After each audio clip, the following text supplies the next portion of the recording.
كلنا عارفين الكلمة دي feminist، لان هم موجودين في كل حته ومصدعيننا واكلين دماغنا عن قد ايه راجل ملوش لازمه والستات هم اللي مالهمش حل وبيطيروا ومفيش منهم اتنين. وبسبب الصياح الفظيع اللي مال الدنيا ده كلنا تقريبا عارفين كلمه فيمينست اللي معناها حد وغالبا بنت مناصره للستات وشايفه ان الستات جامدين جدا زي ما قلنا. Feminist icon. Impatient feminist. The feminist.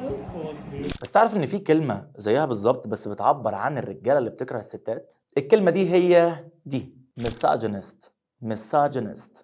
تاني misogynist، ومعناها الشخص اللي بيكره الستات وشايفهم ما لهمش لازمه وشايف ان الرجاله هم الاصل وهم اللي بيطيروا. Die bitch. That's misogynist.